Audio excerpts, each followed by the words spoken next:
Ubus. Ubusin namin yung iba. Alas, dahil kayo na siya mag-dede.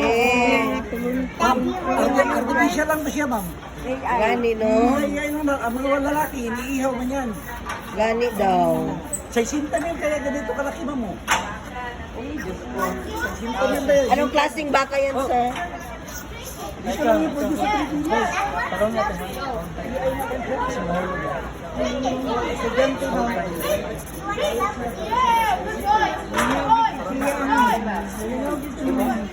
The other one, oh.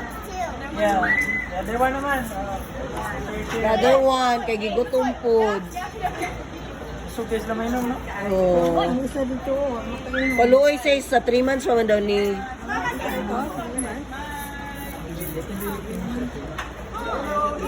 Ano pa ni 3 months? Wag ko pa ni? Oh, 5 bulan? Oh, 5 bulan. Nagakuha, ginay nila mga anak mo.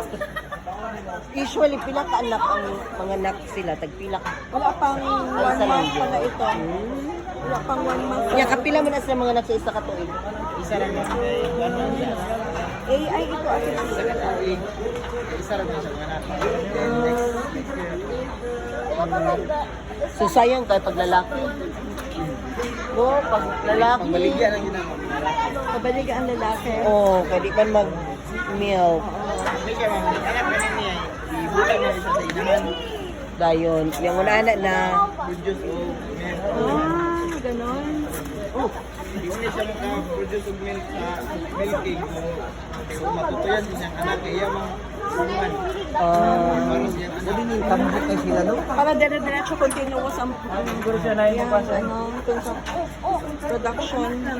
ala, the other one, wala na yung milk. Lex, wala pa yung 1 month. Oo. Yeah, AI siya. AI. Artificial? Artificial insemination. Artificial intelligence insemination.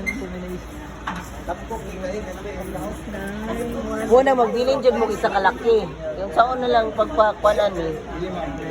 Nagakuha man sila kaning similya sa Ah, sa gawa, sa Wala nga, lain sa mo. termo siya, dagang sa siya.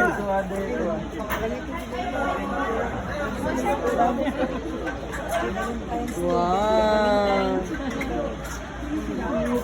Hurot siya na, hurot na niya ang milk. Wala na, hurot na ni.